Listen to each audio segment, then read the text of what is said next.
From the front lines of the military to the front lines of business, this is Military to Management. I'm your host, Eamon. Each episode, we uncover how veterans are translating discipline, leadership, and mission-first values into success in today's corporate world. Hey, Bruce, thanks for joining me this morning for the Military to Management podcast. Appreciate you spending some time to chat about your transition and your career post-military. With that being said, can you kind of tell us a little bit about your military background, what you did in the military, and how that went? Yeah, thanks, Eamon, for having me this morning. I really appreciate the opportunity. Yeah, so my background, 20 years in the Marine Corps. I was 10 active, and the balance of that in the reserve. And I kind of, started out as an enlisted Marine with a reserve rifle company and did platoon leader class while I was an undergraduate at Penn State. And then went to officer candidate school. And when I graduated, went down to TBS, the basic school and infantry officer course, and then out to the fleet. And then went to FAS Company, Marine Corps Security Force Battalion. And then late 99, 2000, I got out, went back in the reserve, and joined Bravo Company, 4th Light Armor Reconnaissance Battalion. And then got activated again for Iraq, came back, did a few more years in the reserve, and then retired in 2006. Awesome. Yeah. Pretty wide-ranging career. Did a bunch of things: security forces, LAR, both enlisted and officer. That's pretty incredible. With all that experience, what were some of the biggest lessons or takeaways you had from your time in the Marines? I was really lucky. I was really fortunate to work with great Marines, great sailors. I think, just prioritizing people more than anything. I think in any organization, there's a lot of talk about people, product, process, but it always comes back to your people. And, with the Marine Corps in particular, you can always count on a level of quality and gung-ho ability, that resourcefulness that I think carries throughout the rest of your life, hopefully. And, learning how to emulate that, or try to yourself, be inspired by it, be inspired by your people as much as you try to do for those around you. So that's a great takeaway from your time in. And I know you were on active duty, got into the reserves. Can you kind of talk about your transition off active duty? Because I imagine you started your civilian career as you were in the reserves. Can you kind of walk us through like what that transition was like and any lessons that you took away from that? Yeah, I mean, I would say that, again, it came down to like knowing certain people. I was with actually someone this weekend that, reminded me of that story. He was another lieutenant, and we went out to 2-5 together. We went to Penn State together, and I really was able to kind of, through that relationship, get my first job, which was in medical sales. And I would have never in a million years thought that was what I would do after I got out of the Marine Corps. It led to a great career. It led to me where I am right now. I'm just very fortunate, very lucky. But prioritize relationships. There's a lot that's said about that, but at the end of the day, it really is what, in many ways, if you can develop good relationships based on trust, based on friendship, genuine friendship, people do look out for you. And that's really what got me that first job, and then, out of the Marine Corps. Challenges, basically, I think, coming out of the Marine Corps and being a captain and being in charge of, a few hundred Marines, and having that level of responsibility. And, one day you're doing that, and the next day you're in a medical office trying to, you're bringing in donuts and coffee for, the nurse at the front, office there, or the medical assistant that's going to be the gatekeeper and decide whether or not you get to go talk to a doctor or not about the service you're trying to sell. And I guess it's, being able to be humble enough, or maybe lucky enough to meet the right people there too. I think treating people with respect and dignity, no matter what they do in this life, and being humble, I think is important. It's not only the right thing to do, but I think people read that in you and they appreciate genuine authenticity. And I had a lot of challenges in the beginning in that first medical sales job. Knocking on doors, a lot of rejection, a lot of basically we don't have time for you. And at times I kind of questioned my decision. But I also had a very good mentor, and he had kind of walked the same ground I had. Was walking, and he was a Marine as well, and a Marine officer, and really kind of pushed me to change in many ways, to adapt, and take the best qualities from our Marine Corps experience and apply them, you know, um, to what we were doing at that point. So, yeah, just a lot of lessons learned, but definitely, I think humility is one that I kind of keep coming back to. Definitely a humbling experience going from captain to, you know, individual contributor, sales rep, on the ground, Hmm. right? And you said a couple key things in there. Having a good mentor, I think that's a key that is like shared across a bunch of different industries, a bunch of different experiences, and then treating people correctly and being humble. That's great advice, and honestly can be applied also in any industry because there's a lot out there that's not doing those things for sure. Question for you: You're obviously not a sales rep anymore. You're pretty much top of the food chain. Can you kind of walk us through how you went from that first job out of the Marine Corps to where you are now? So yeah, I kind of met up with these guys at the right time. So the lieutenant that I mentioned, and then my mentor, who also a Marine officer.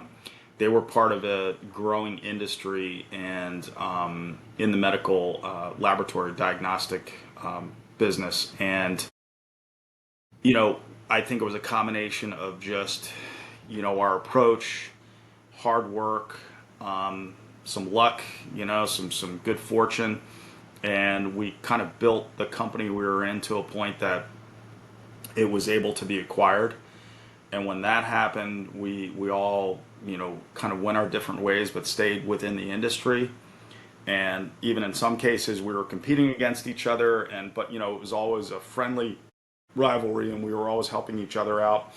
Um, that same mentor that I described started a company, and I went to work for him, and just kind of continued to hone my craft within the industry.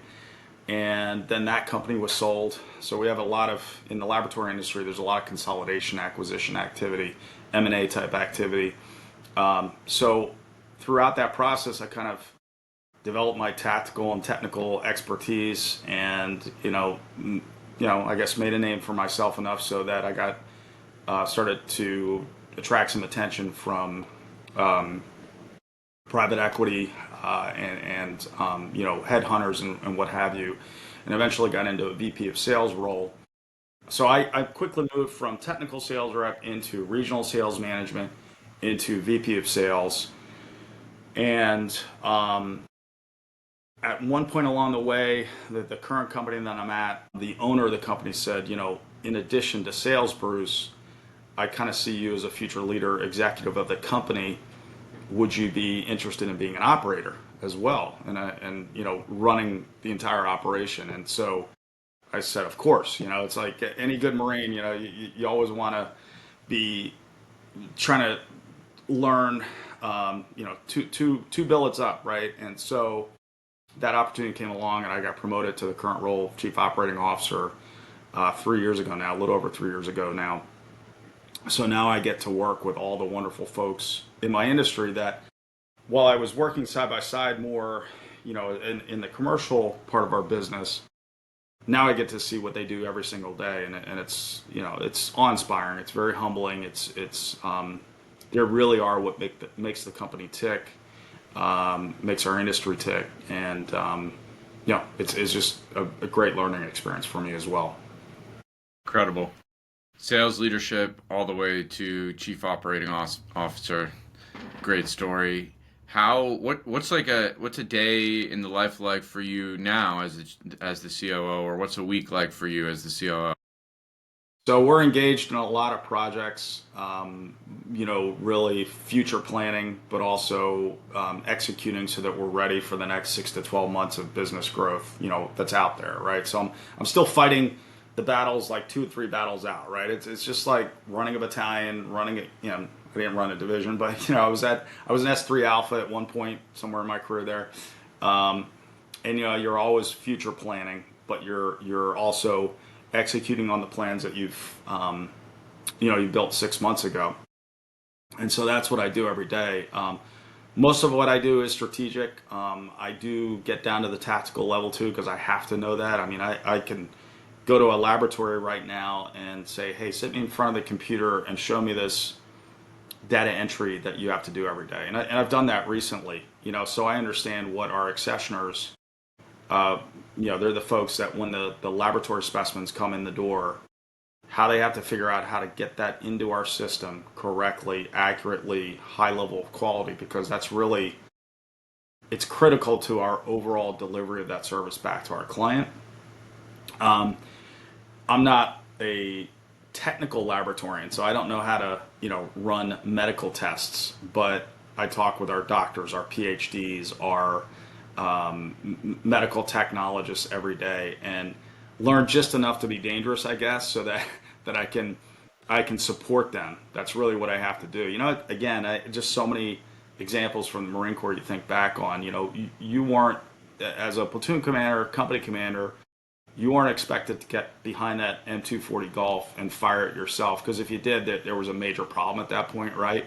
But if you did have to get down there and do that, you better be somewhat proficient, because that lance corporal that has to fire that machine gun, that's responsible for that, wants to have a basic level of confidence in your at least your understanding of how to support him on the battlefield.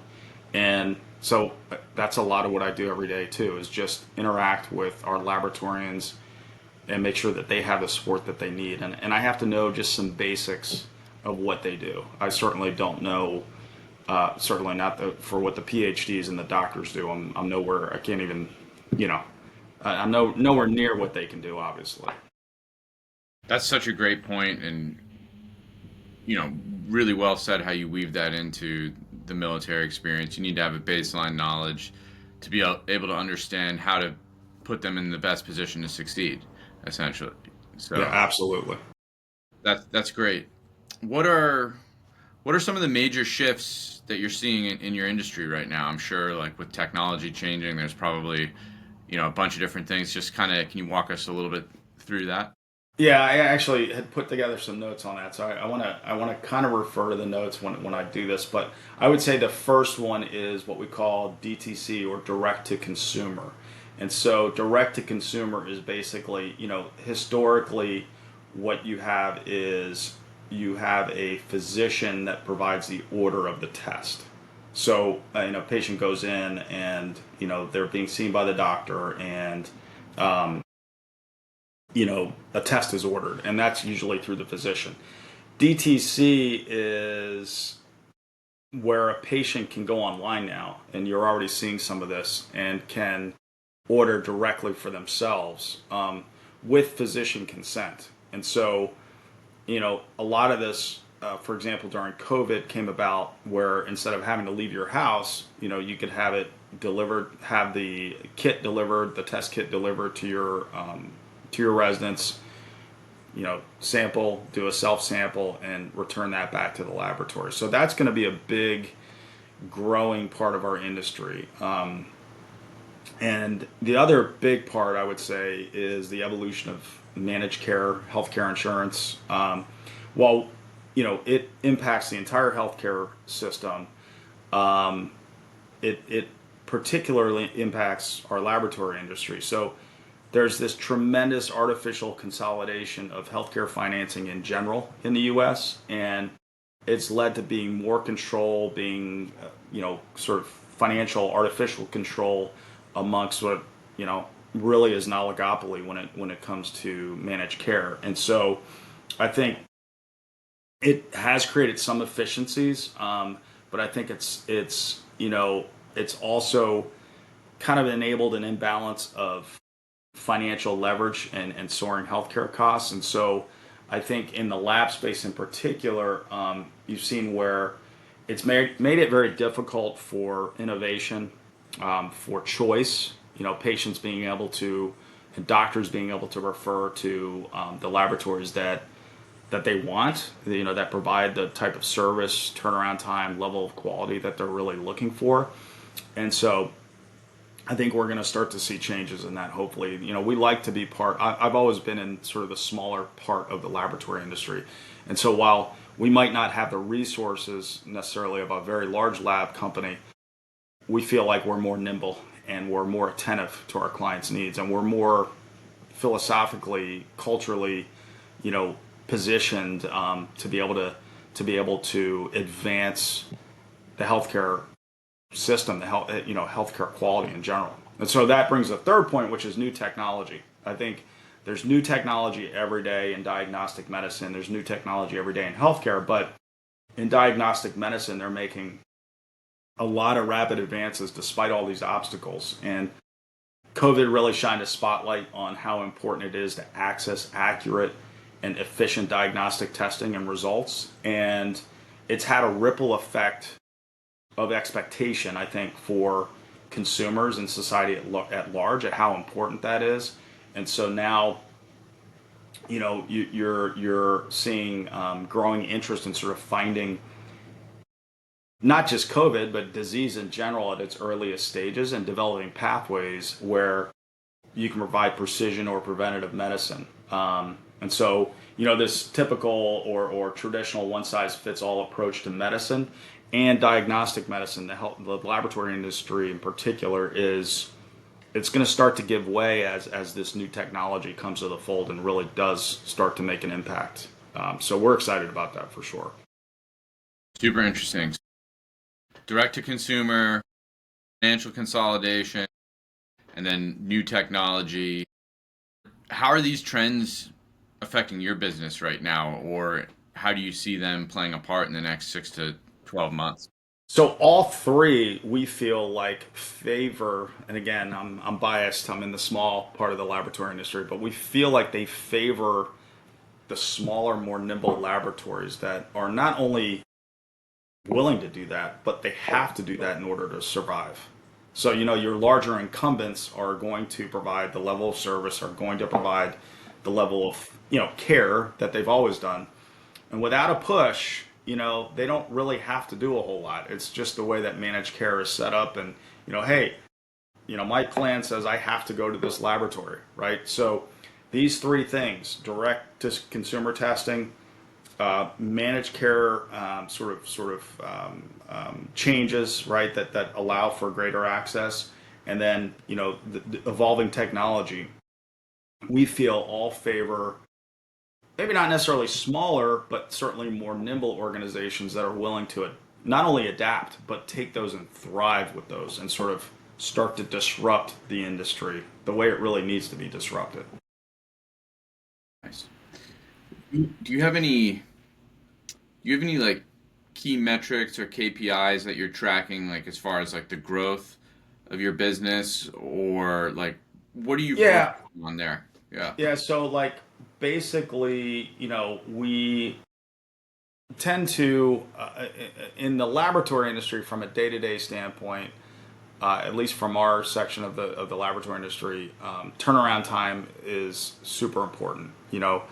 How not only how what the quality assurance measures are most importantly, but how quickly you can return that result back to the patient. That's particularly important in when we're testing for cancer, which we do a fair amount of. During COVID, it was obviously very important. Any infectious disease where the patient is sick and you need a result back quickly. Those are all super important. I would say our financial measures are pretty traditional in terms of what we monitor for success, and overall profit and loss, your EBITDA, your cost of goods sold, all those things are important. It's a financial measure, maybe indirect cost, but it's your employee attrition. I think that a lot of turnover. I mean, there's some good turnover, right? And then there's also definitely bad turnover. And what we're trying to do is make sure that we limit the amount of bad turnover. We want to do everything we can to, retain our best and brightest employees, and help them continue to build that culture and create, continue to set the example and create the environment in which attracts even more talented folks too, that we can, build our people. And so I look at employee attrition because I think there's also a cost to it. I mean, there's certainly a cost to losing good people. And well, it's not a direct financial measure. I think there is a financial impact, certainly, of losing good people, of having to replace those good people. And it's a very competitive marketplace. You can't just do it on, compensation alone. I mean, we try to build culture and build the type of place that people want to come to work every day and are excited about and, see a future with. So I'd say employee attrition is definitely, it's an important financial measure as well. That's incredible to hear. Not every company obviously cares about that as much, but it's definitely a strategic advantage to keep your best employees long term and to build that culture. Absolutely. So great to hear that, and that's probably some of that Marine Corps leadership coming out as. Uh, where do you guys see yourselves? Where do you see the company 6 to 12 months from now? Like, what are the goals in the next year and a half? Yeah. So 6 to 12 months from now, I would say we've got, a plan right now to aggressively evolve that, in the next 6 to 12 months, that will set us up on a platform to grow for the next 3 to 5 years. And so I'm kind of at the epicenter of leading that operational transformation. I will say that, there's some key developments that will positively impact that change in the next 6 to 12 months that I'm probably not as much at liberty to talk about on a podcast, but they are financial in nature, and I think those things will give us the type of resources and push that will allow us to invest more in the business and do some consolidation where we need to do as well, but really focus on what are the right things, what are the right mix of products and services we should be offering to the marketplace based on how the market is evolving. Going back to what we talked about before, direct to consumer as one of those keys. So yeah, that's kind of what we're doing. Do you guys see yourselves, and if this is something you can't share for strategic reasons, by all means don't. But do you see Yeah. yourselves like pushing heavily into the DTC space and trying to become a bigger provider for that market, or can you talk a little bit about that? Yeah, I mean, we already are. We already have some DTC, part of our portfolio. So it's a question of making sure that we gauge the right level of resources for how much we see that growing our business in the next 3 to 5 years.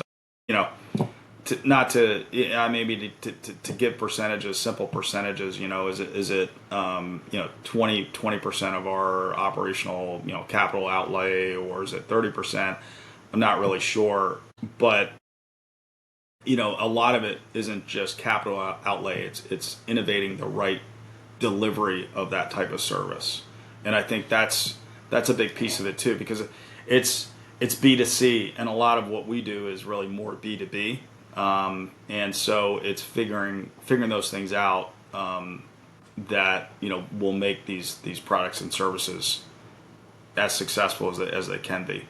We've got other areas that we're looking at. Well, we've got other areas that we've not only looked at, but we've invested in pretty heavily.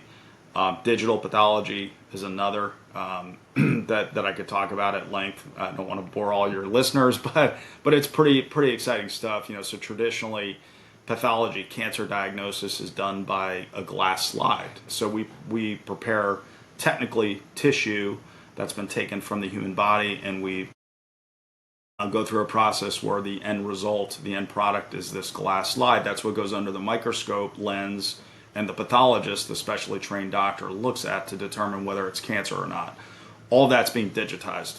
So no matter where that pathologist is, you can get that digital image to the doctor, and they can literally read it from their living room, right? A lot of this has already been done. Actually, the entire radiology part of the healthcare industry is already digitized. So pathology was a little bit behind, but we're making huge gains in the industry. And at my company in particular, we're already 15%, maybe 20% digitized at this point. So that's going to create some really cool things that we can do in the future when we're 90 to 100% digitized.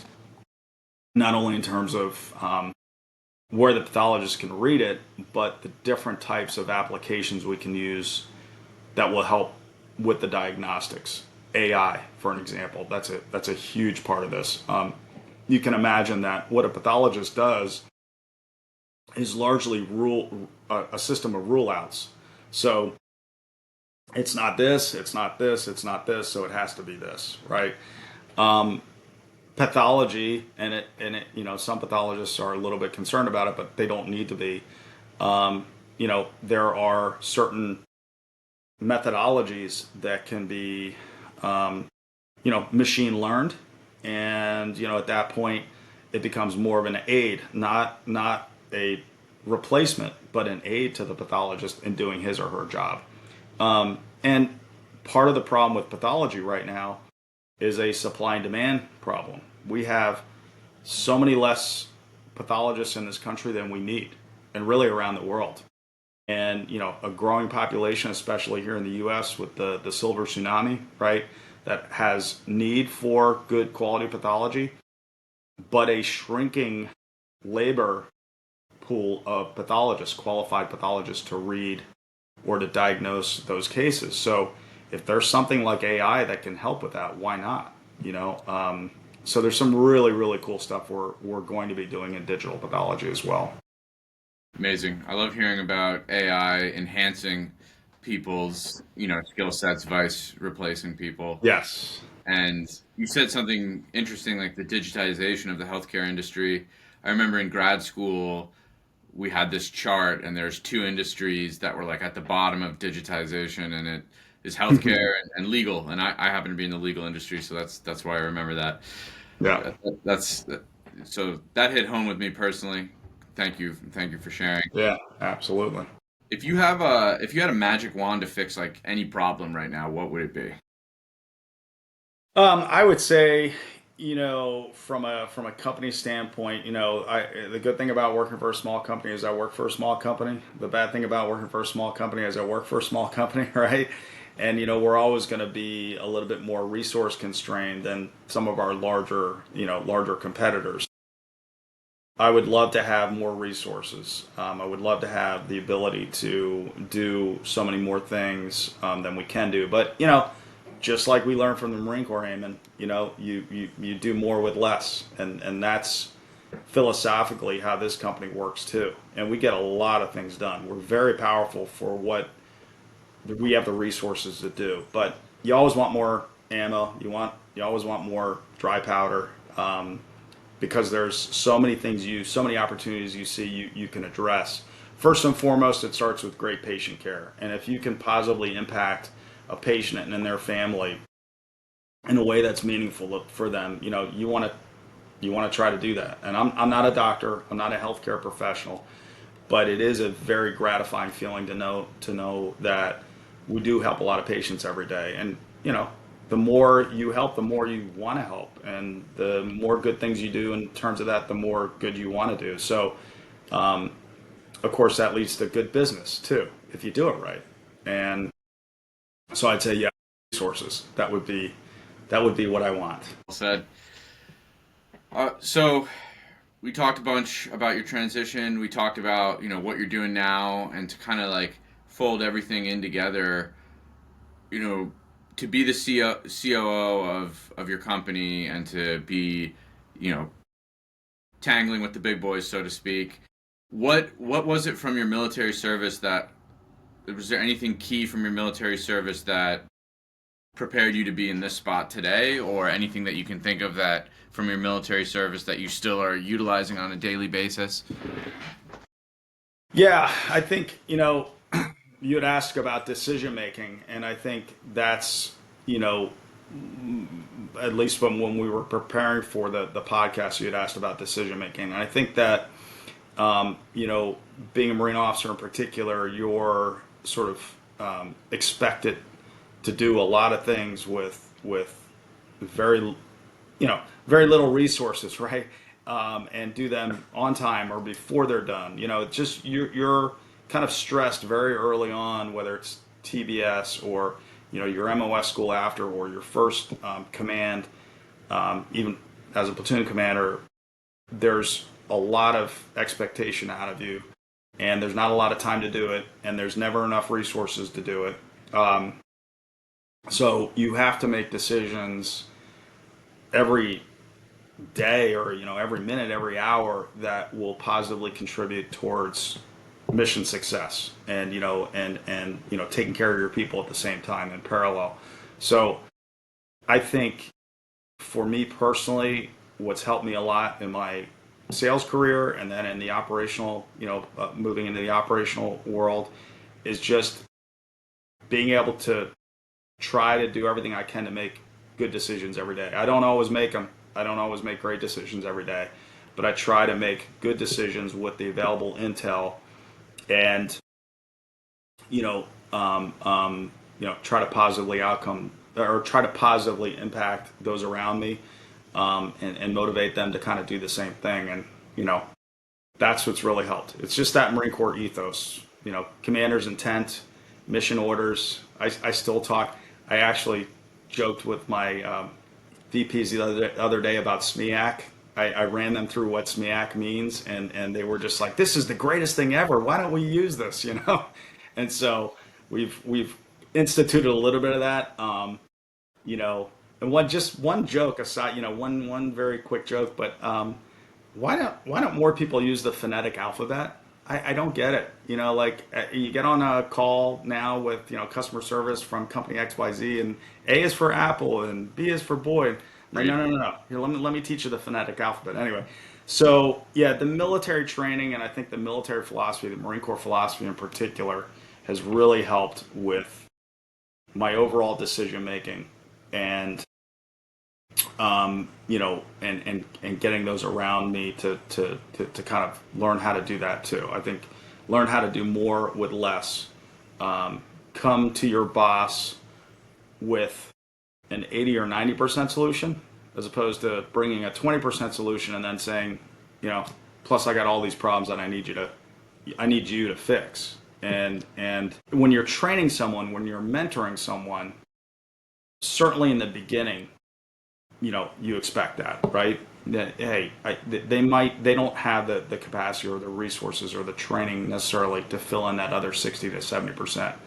But your job as a leader over time is to help them learn how to do that. Learn how to think, not what to think. And learn how to, when you're faced with issues, faced with challenges, try to develop solutions based on experience, based on critical analysis, and come to your boss with, okay, I've got this somewhat figured out. I've got it pretty well figured out.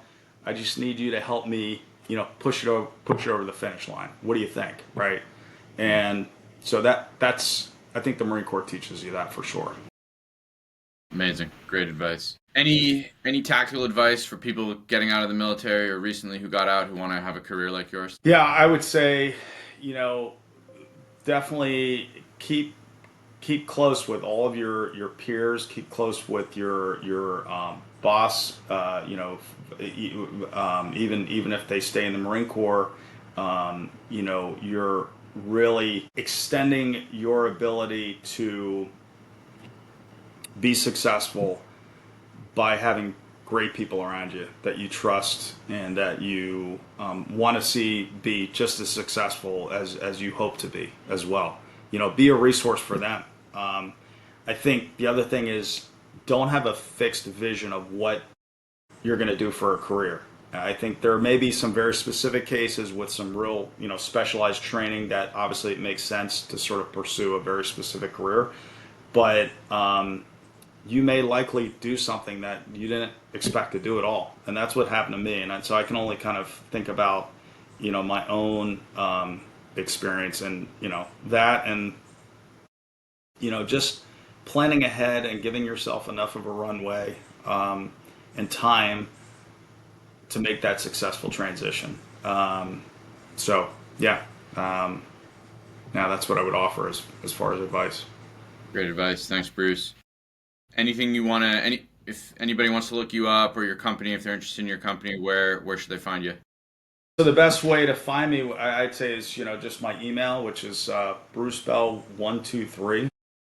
So Bruce BELL123 at gmail.com.